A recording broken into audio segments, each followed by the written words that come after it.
Yes, ಈಗ already ನಾವು ಒಂದ್ ಕಡೆ ನೋಡಿದ್ವಿ contraceptive method. What do you mean by contraception or contraceptive method? The method used to prevent childbirth is called contraception. ಅಥವಾ ಇದಕ್ಕೆ ಇನ್ನೊಂದ್ ಕಡೆ ನಾವು ಏನಂತ ಹೇಳ್ತೀವಿ ಅಂದ್ರೆ ಫರ್ಟಿಲಿಟಿ ಕಂಟ್ರೋಲ್ ಅಂತಾನೂ ಕರೀತೀವಿ. Fertility control. ಇವತ್ತು ಒಂದು ಏನಪ್ಪಾ ಅಂತಂದ್ರೆ ಮದರ್ ಹೆಲ್ತ್ ಇರ್ಬೋದು, ಚೈಲ್ಡ್ ಹೆಲ್ತ್ ಇರ್ಬೋದು, ಅಥವಾ ಈವನ್ ನೀವೇನ್ ಹೇಳ್ಬೋದು ಫ್ಯಾಮಿಲಿ ಹೆಲ್ದಿ ಫ್ಯಾಮಿಲಿ ಅಥವಾ ಸ್ಮಾಲ್ ಫ್ಯಾಮಿಲಿ ಆಗೋದಿರ್ಬೋದು, ಅಥವಾ ಟು ಪ್ರಿವೆಂಟ್ ಪಾಪ್ಯುಲೇಷನ್. ಓಕೆ, ಅದಕ್ಕೆ ನಾವಿಲ್ಲಿ ಏನ್ ಮಾಡ್ತೀವಿ ಅಂದ್ರೆ ಕಾಂಟ್ರಾಸೆಪ್ಟಿವ್ ಮೆಥಡ್ಸ್ ಅನ್ನು ಯೂಸ್ ಮಾಡ್ತೀವಿ. Method use to prevent child birth. ಇಲ್ಲಿ ಎರಡು ಮೆಥಡ್ ಇರುತ್ತೆ. ಒಂದು temporary method or spacing method ಅಂತ ಹೇಳ್ತೀವಿ. ಇನ್ನೊಂದು ಪರ್ಮನೆಂಟ್ ಮೆಥಡ್. ಪರ್ಮನೆಂಟ್ ಮೆಥಡ್ ಅಲ್ಲಿ ನಾವು ನಿನ್ನೆ ಕಲ್ತಿದೀವಿ ವಾಸೆಕ್ಟಮಿ ಅಂದ್ರೆ small portion of each vas ಟ್ಯೂಬ್ರೆ ಡಿಫರೆನ್ಸ್ ಟ್ಯೂಬ್ ಅನ್ನ ಕಟ್ ಮಾಡಿ ಟೈ ಮಾಡೋದನ್ನ ವಾಸೆಕ್ಟಮಿ ಅಂತ ಹೇಳ್ತೀವಿ. ಅದೇ ತರ ಫೆಲೋಪಿಯನ್ ಟ್ಯೂಬ್ ಅನ್ನ ಕಟ್ ಮಾಡಿ ಟೈ ಮಾಡೋದಕ್ಕೆ ಟ್ಯೂಬೆಕ್ಟಮಿ ಅಂತ ಹೇಳ್ತೀವಿ. ಅಲ್ಲ ಆಗೋದ್ರಿಂದ ಏನಾಗುತ್ತೆ, ಗ್ಯಾಮೆಟ್ಸ್ ಕೆನ್ ನಾಟ್ ರೀಚ್. ಈಗ sperm can not reach urethra or penis, egg can not reach uterus. ಹೌದಾ? ಆತರ ಆಗೋದ್ರಿಂದ ಅಲ್ಲಿ ಪರ್ಮನೆಂಟ್ ಚೈಲ್ಡ್ ಬರ್ತ್ ಆಗುತ್ತೆ. They can not be reversed. But ಇಲ್ಲಿ ಏನಾಗುತ್ತೆ ಅಂದ್ರೆ ಸ್ಪೇಸಿಂಗ್ ಮೆಥಡ್ ಅಲ್ಲಿ ನಾವು ಒಂದು ಮೆಥಡ್ ಅನ್ನ ಒಂದು ಟೈಮ್ ಬೀಂಗ್ ಅಷ್ಟೇ ಯೂಸ್ ಮಾಡೋದ್ರಿಂದ ಏನಾಗುತ್ತೆ, ಪ್ರಿವೆಂಟಿಂಗ್ ಚೈಲ್ಡ್ ಬರ್ತ್.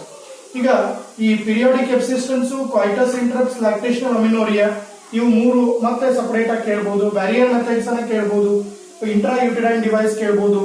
ಓಕೆ, ಅದರಲ್ಲಿನೇ progesterone that is hormone producing ಅಂತ ಕೇಳಬಹುದು. Oral contraception, name the oral contraception use to prevent child birth. ಅದಕ್ಕೆ ನಾವು ಸಹೇಲಿ ಅಂತ ಹೆಸರು ಕರಿತೀವಿ. ಓಕೆ, ಇವನ್ನ ನೀವು ನೆನ್ಪಿಟ್ಕೊಂಡು ಆರಾಮಾಗಿ ಬರೀಬಹುದು. ಓಕೆ, ಈಗ ಇಲ್ಲಿ ಒಂದು ಎಕ್ಸಾಂಪಲ್ ಏನ್ ಮಾಡಿದ್ರು ಅಂದ್ರೆ ಡಿಸ್ಕ್ರೈಬ್ 3 ನ್ಯಾಚುರಲ್ ಕಾಂಟ್ರಾಸೆಪ್ಟಿವ್ ಮೆಥಡ್ಸ್. ಅದನ್ನ ನೀವು ನೋಡೋಣ ಈಗ ಒಂದೊಂದೇ.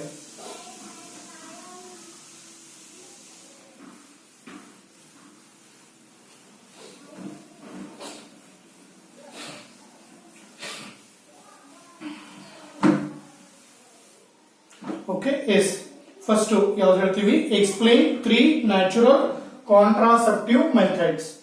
ಈಗ ಕ್ವಶನ್ ನಂಬರ್ ಎಷ್ಟಿದು 10 ಅಥವಾ ಕ್ವಶನ್ ನಂಬರ್ ಈಗ ಆಲ್ರೆಡಿ 7 ಮುಗಿಸಿದೀವಿ, 8 ಹಾಕೊಂಡ್ರಿ. ಬಟ್ ಇಲ್ಲಿ ಬುಕ್ ಅಲ್ಲಿ 10 ಇದೆ, ನಿಮ್ಗೆ PDF ಹಾಕ್ತೇನೆ. ಅದರಲ್ಲಿ 10 ಇದೆ, ಇನ್ನು 2 ಕ್ವಶನ್ ಬರೆಯೋದು, ಅದ್ರ ಆಮೇಲೆ ಹೇಳೋಣ. ಈಗ ಎಸ್ 10 ಏನಿದೆ ಅಂದ್ರೆ explain the natural contraceptive methods. Explain 3 natural contraceptive methods. Okay, explain 3 natural contraceptive methods. ಅವರು ನ್ಯಾಚುರಲ್ ಅಂತ ಕೇಳಿದಾಗ ನ್ಯಾಚುರಲ್ ಇರೋದನ್ನ ಅಷ್ಟೇ ಬರಿಬೇಕು ನಾವೀಗ. ಮತ್ತೆ ಬೇರೆ ಅಲ್ಲಿ ಯಾವುದು ಬ್ಯಾರಿಯರ್ ಆಗಲಿ, ಹಾರ್ಮೋನ್ಸ್ ಆಗಲಿ, ಅಥವಾ ಓರಲ್ ಕಾಂಟ್ರಾಸೆಪ್ಷನ್ ಆಗಲಿ ಹೇಳಲ್ಲ.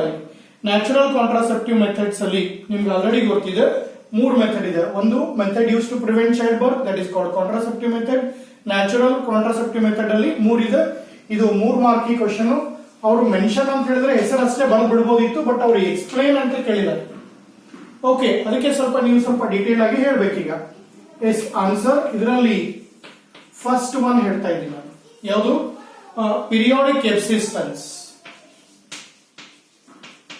ಪೀರಿಯಾಡಿಕ್ ಎಬ್ಸಿಸ್ಟೆನ್ಸ್ ಇದು ಬಹಳ ಈಸಿ ಇದೆ. ಕಾನ್ಸೆಪ್ಟ್ ಅರ್ಥ ಮಾಡ್ಕೊಂಡ್ರೆ ನೀವು ಓನ್ ವರ್ಡ್ಸ್ ಇಲ್ಲೂ ಬರಿಬಹುದು. ABSC ಎಬ್ಸಿಸ್ಟೆನ್ಸ್ ಬಹಳ ಹುಡುಗಲಿ ತಪ್ಪು ಬರೀತೀವಿ, ಕನ್ಫ್ಯೂಷನ್ ಆಗುತ್ತೆ. ABSTINE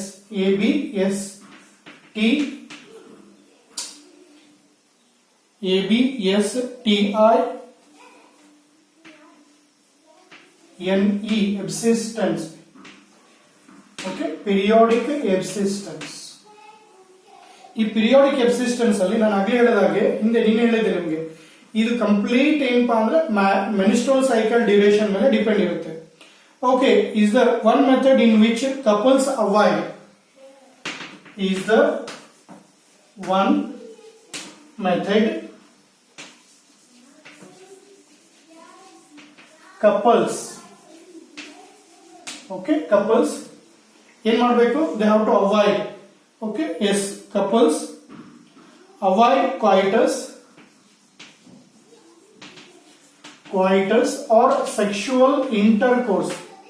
okay, yes sexual intercourse ಮಾಡೋದನ್ನ ಈ ಪೀರಿಯಡ್ ಅಲ್ಲಿ ಅವಾಯ್ಡ್ ಮಾಡಬೇಕು.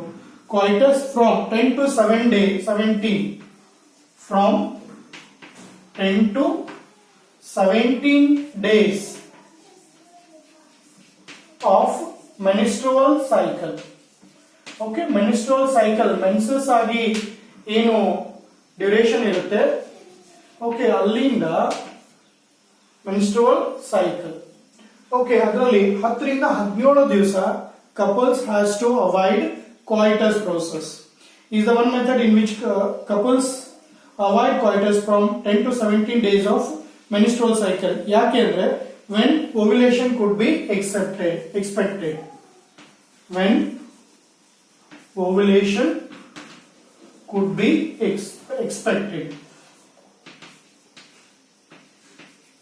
Okay, ovulation could be expected.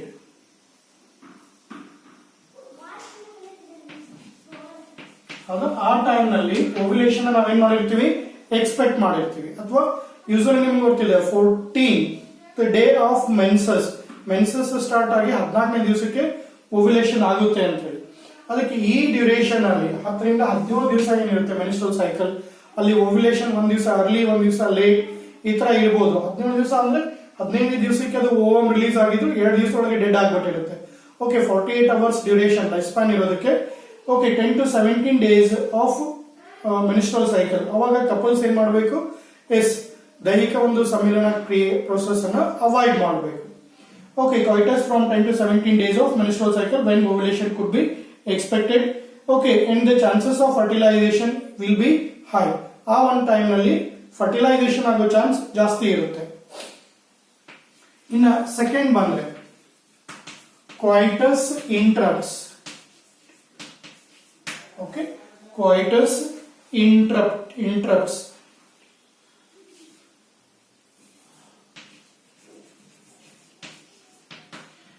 R ಇದಕ್ಕೆ ಇನ್ನೊಂದು ಹೆಸರು ಕರಿತೀವಿ ನಾವು, ಏನ್ ಕರಿತೀವಿ ಅಂದ್ರೆ ವಿಡ್ರಾಲ್ ಮೆಥಡ್ ಅಂತ ಹೇಳಿ. ವಿಡ್ರಾಲ್ ಮೆಥಡ್ ಅಂತ. ಇಲ್ಲಿ male partner is going to inseminate outside the female parent body. ಹೌದಾ? Yes. Another method in which male partner, it is another method in which male partner, okay, is male partner, okay, is withdraw his penis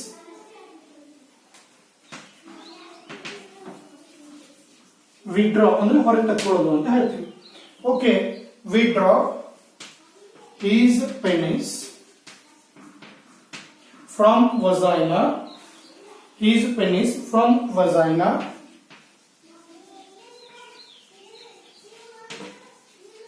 just before ejaculation or insemination. Just before ejaculation. Okay, yes. ಯಾಕೆ ಅಂದ್ರೆ to avoid insemination. To avoid insemination. Insemination ಆಗೋದನ್ನ avoid ಮಾಡೋ ಸಲುವಾಗಿ ಮೇಲ್ partner ಏನ್ ಮಾಡಬೇಕು, ejaculation outside the female parent body. Okay, ಇನ್ನು ಲ್ಯಾಕ್ಟೇಷನಲ್ amenorrhoea ಅಂತ ಬರುತ್ತೆ. ಓಕೆ, ಲ್ಯಾಕ್ಟೇಷನ್ ಅಂದ್ರೆ ನಿಮ್ಗೆ ಗೊತ್ತಿದೆ, ಮಿಲ್ಕ್ ಗಿವಿಂಗ್ ಪೀರಿಯಡ್ ಅಥವಾ ಮಿಲ್ಕ್ ಪ್ರೊಡ್ಯೂಸಿಂಗ್ ಟೈಮ್ ಅಂತ ಹೇಳಿ. ಓಕೆ, ಲ್ಯಾಕ್ಟೇಷನಲ್ ಅಮಿನೋರಿಯಾ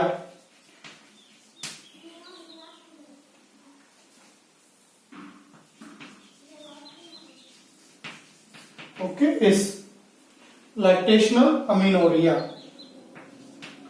ಇಲ್ಲೇನಾಗುತ್ತೆ ಅಂದ್ರೆ ಯಾವಾಗ ಡೆಲಿವರಿ ಆಗುತ್ತೆ, ಮಗು ಹಾಲು ಕುಡಿತಿರುತ್ತೆ, ಆ ಟೈಮ್ ನಲ್ಲಿ ಮೆನ್ಸ್ಟ್ರುವಲ್ ಸೈಕಲ್ಸ್ ಏನಾಗಿರುತ್ತೆ, ಅಬ್ಸೆಂಟ್ ಇರುತ್ತೆ. ಅದಕ್ಕೆ ನಾವೇನಂತ ಹೇಳ್ತೀವಿ, lactational amenorrhoea. Menstrual cycle absent ಇದ್ರೆ ಅಲ್ಲಿ ಎಗ್ ಪ್ರೊಡಕ್ಷನ್ ಏನಾಗ್ತಿರುತ್ತೆ, ಆಗ್ತಿರಲ್ಲ, ಅಥವಾ ಡೆವಲಪ್ಮೆಂಟ್ ಆಫ್ ಓವಮ್ ಸ್ಟಾಪ್ ಆಗಿರುತ್ತೆ ಟೆಂಪರರಿ ಆಗಿ.